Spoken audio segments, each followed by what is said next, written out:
I always believed that if something was wrong, I would feel it immediately. A sudden shock. A clear sign. Something loud enough to wake me up. I was wrong. Sometimes the truth doesn't arrive like an explosion. Sometimes it creeps in quietly, disguised as routine, hiding behind smiles and familiar habits until it's already too late to ignore. From the outside, my life looked complete. Stable, successful, predictable in the best way. I had built a business from the ground up, brick by brick, contract by contract, long days, early mornings, missed vacations. But every sacrifice had a purpose. My company employed hundreds. Our name carried weight. Respect.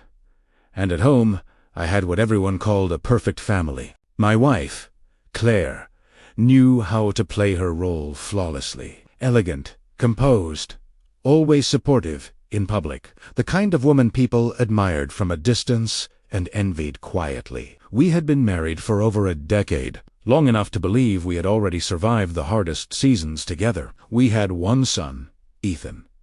A good kid. Smart, curious, stubborn, in a way that reminded me too much of myself. I coached his teams, helped with school projects, and made sure he never doubted that his father was present, even when work demanded too much. So when Claire told me she was pregnant again, years after we had stopped trying, everyone called it a miracle. Everyone, except me. Primera, smiled. Primera, hugged. I told her we would figure everything out together. But something in my chest tightened instead of relaxing. Not fear, not excitement either. Something colder, something alert. The pregnancy changed her, not in the emotional, fragile way people expect. It was subtler than that. She became distant, without being called. Secretive, without being obvious. She guarded her phone like it contained state secrets. Took calls in the car, left rooms to text, came home later than usual with explanations that sounded rehearsed but incomplete. I told myself I was over. That's what loyal people do. They excuse behavior before questioning it. They protect the relationship even when it quietly stops protecting them. There were moments that stuck with me, though small things that didn't make sense. She stopped asking about my schedule, stopped caring when I traveled for work. When I came back from a 3-week project out of state, she barely noticed the gap. That should have hurt more than it did. Instead, it sharpened my focus. The morning of the ultrasound arrived heavier than it should have. Claire barely touched her breakfast. She checked her reflection repeatedly, not with excitement, but with tension. Her hands trembled slightly when she grabbed her purse. I tried to lighten the mood. Suggested lunch, afterward, a small celebration. She nodded without looking at me. At Tech Clinic, the waiting room felt unusually quiet. The kind of quiet that presses against your ears. I scrolled through emails, pretending to focus while watching the clock. Then the doctor stepped out. I had known him for years. Calm. Steady. A man who never rushed his words. That day, he looked like someone carrying a weight he didn't ask for. He didn't call us both. He asked to speak with me alone. Inside his office, he closed the door, carefully, too carefully. He didn't sit right away. He paced once, then twice. What he said next didn't make sense at first. Numbers, measurements, development markers, medical language that sounded distant until it didn't. He told me the timeline didn't align. He told me the conception window didn't match the dates we had provided. He told me, gently but clearly, that during the most likely time of conception, I had been away. Completely away. I asked him to repeat it. He did. Slower. That was the moment everything I thought I knew about my life cracked, not shattered. Cracked, because cracks don't destroy things instantly. They spread. He showed me the data growth charts, measurements that don't lie. Science without emotion. Proof without cruelty. This child isn't biologically yours, he said quietly. I didn't yell. I didn't ask why. I asked how certain he was. His answer left no room for hope. When I walked back into the exam room, Claire was already crying. She didn't look surprised. She looked caught. That told me everything I needed to know. If this story already feels heavy, stay with it. What comes next isn't about rage. It's about control, patience, and consequences. And if you want to understand how one decision can quietly dismantle an entire life, make sure you're following the channel and watching the full stories we share here. We drove home in silence. Claire stared out the window the entire way, her hands resting protectively over her stomach, as if that alone could shield her from what was coming. I kept my eyes on the road, not because I was calm, but because if I looked at her, I wasn't sure I'd be able to keep my voice steady. I didn't confront her. Not yet. Explosions feel satisfying in movies, but in real life, they leave nothing usable behind. I needed clarity before chaos. At home, I told her we would talk later, that I needed time to think. She nodded quickly, relieved, mistaking my restraint for ignorance. That mistake would cost her more than she realized. That night, I didn't sleep. I sat in my office, the same room where I'd signed contracts worth millions, and applied the same discipline I used in business to the most personal crisis of my life. Facts first, emotions later. I reviewed timelines, travel records, credit card statements, calendar entries. Every late meeting she claimed to attend, every errand that took too long. Patterns began to surface with brutal clarity. There was a name that appeared repeatedly in places it didn't belong. A donor at a charity event, a developer mentioned casually at a dinner party. Someone she laughed too hard around, someone she once described as harmless. Nothing is harmless when it's hidden. I hired a private investigator the next morning, not out of jealousy. Out of necessity. If my marriage was a structure, I needed to see how deep the rot went before deciding whether it could be repaired or if it had to be demolished entirely. While the investigation began, Claire played her part perfectly. She asked about baby names, nursery colors, pretended we were still planning a future together. The audacity of it stunned me. Every smile felt rehearsed, every touch calculated. I realized then that betrayal isn't just about the act itself. It's about the sustained performance afterward. The daily lies, the manipulation, the confidence to assume you won't be caught. The investigator didn't take long. Within days, I had confirmation of an ongoing affair. Not recent, not accidental. Calculated, scheduled, planned around my absences. The man wasn't a stranger. He was married, well-connected, and arrogant enough to believe consequences only happen to other people. They met in hotels, under false names, used separate payment methods, communicated through apps disguised as mundane tools. The level of planning told me this wasn't love. It was strategy, and strategies can be dismantled. I learned something else that week. Claire wasn't just cheating. She was planning. She intended to file for divorce after the birth, claim emotional distance, seek a settlement generous enough to fund a new life, a life where I would unknowingly help raise another man's child while financing their escape. That realization changed something in me permanently. I stopped seeing her as my wife. I started seeing her as a risk. From that moment on, everything became methodical. I met with my attorney. Quietly, carefully. I didn't mention names. I presented facts, timelines, medical certainty, financial inconsistencies. He didn't interrupt. He didn't judge. He simply nodded and said the words that mattered most.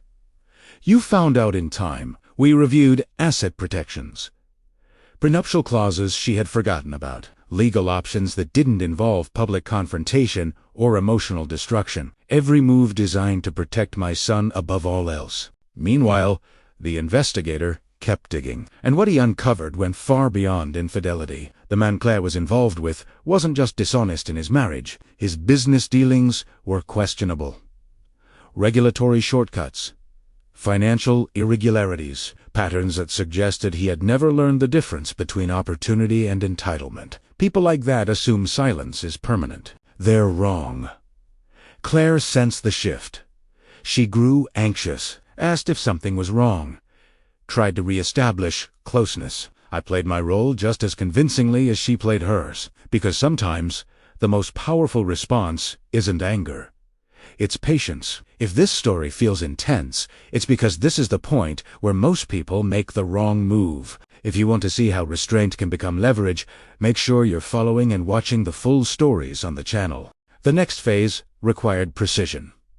I didn't want drama. I wanted outcomes. While Claire obsessed over prenatal appointments and curated the image of a glowing, expectant wife, I quietly tightened every loose thread around her plan. Accounts were separated under legitimate pretenses. Asset structures were adjusted. Documents were prepared, but not filed. Everything stayed invisible. Power is most effective when it's unseen. The investigator brought more updates.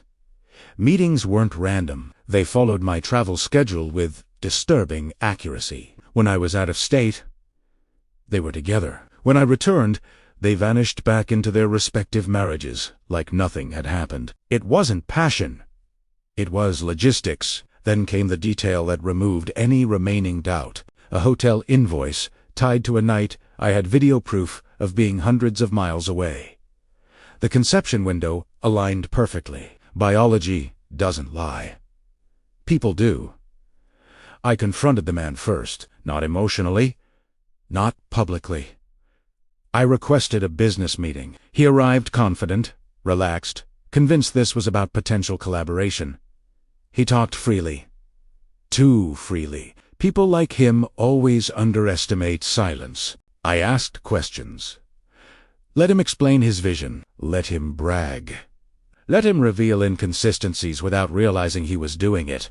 He never once mentioned my wife. But his phone did. When it lit up with her name during our meeting, the room changed. He saw my eyes flicker. Just once. Enough. Enough. That was the moment he realized he'd miscalculated. I didn't threaten him. I didn't accuse him. I ended the meeting politely and told him, I'd divine touch. Fear grows best in uncertainty. That same afternoon, I contacted his wife. I didn't lead with anger. I led with evidence. She listened in silence, asked practical questions, took notes. The kind of woman who doesn't cry first. Things. We weren't allies. We were aligned to people who wouldn't be anyone's pawn. She filed first, quietly, strategically, with filings that froze assets and forced transparency. The timing was perfect. When the news reached him, he panicked. Calls went unanswered. Meetings canceled. Investors started asking questions he couldn't answer. The illusion cracked. Claire still believed she was in control. She talked about the future like it was guaranteed. She planned a nursery in a house she wouldn't own. She smiled through dinners that felt staged. She believed silence meant ignorance. She was wrong. The night everything collapsed wasn't dramatic. No shouting, no thrown objects. Just truth. I placed the documents on the table. Medical reports, financial records, legal filings already in motion. She didn't deny it.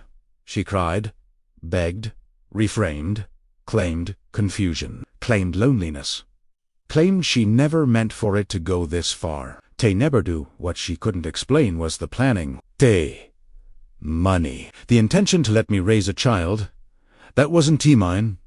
While she walked away with half of everything I'd built. That's not confusion. That's strategy. I told her she needed to leave. That night, no argument, no negotiation. Just consequences. If this story is hitting close to home, it's because betrayal rarely looks reckless from the inside. It looks calculated. If you want to understand how control shifts in moments like these, watch the full stories on the channel. The fallout didn't explode. It unraveled. Claire moved out with a suitcase and a version of reality that no longer existed. Within 48 hours, the life she had been planning collapsed from every direction at once. Her lover's wife filed publicly. Accounts were frozen.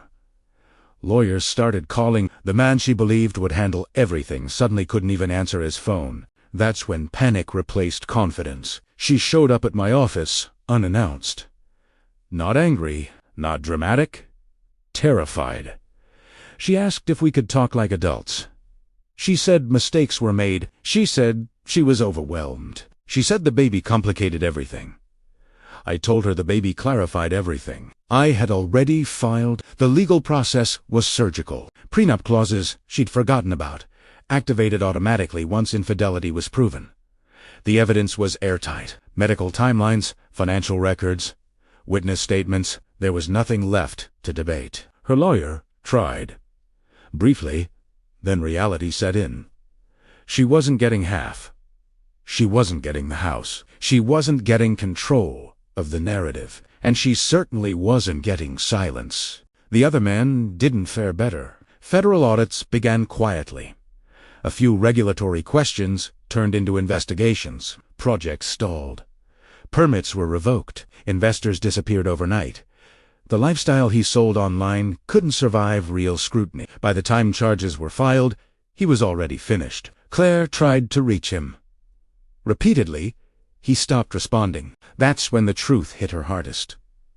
Not the divorce, not the loss of money, not the public exposure. It was the realization that she burned down her life for someone who never intended to catch her. The birth came months later. I wasn't there. The child was born into consequences that weren't theirs, and I made sure responsibility fell where it belonged. Legally, cleanly, permanently. People asked how I stayed calm. The answer is simple. Anger fades. Structure lasts. I rebuilt quietly. Focused on work. Focused on my son. Focused on a future that didn't involve lies, disguised as love. Business expanded. Trust returned. Peace followed. Claire's life shrank. Not because I destroyed it, but because she built it on deception. And deception can't support weight. If you've ever wondered whether truth actually wins, keep watching these stories. Sometimes justice isn't loud. It's patient. Time as a way of finishing what truth starts. 2 years later, the chaos was gone. The noise faded. What remained was clarity. The kind you only get after everything false has burned away. My life didn't just recover. It recalibrated. The business grew stronger than it ever had. Not because of luck, but because integrity attracts the right people. Clients trusted me. Partners stayed loyal. My son grew into himself faster than any teenager should have to, but he did it with strength. We rebuilt something real together. Quiet dinners. Honest conversations. No secrets. That was the real victory. Claire's world moved in the opposite direction. Smaller, harder, lonelier. She reached out once. Just once, not to apologize, not to explain, just to say she didn't expect things to turn out this way. I told her the truth she avoided for years. Things always turn out exactly the way they're built. The man she risked everything for never recovered. His name faded. His reputation collapsed. The system he thought he could manipulate eventually caught up to him. It always does. I didn't celebrate his downfall. I learned from it. Revenge isn't loud.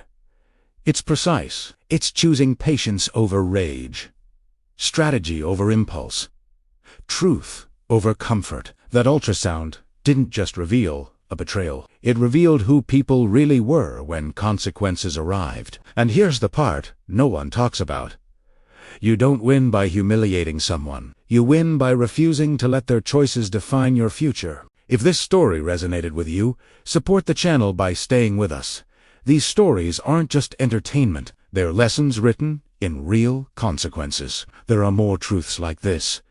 More moments where lies collapse and reality takes over. And if you want to hear them, you know where to find us.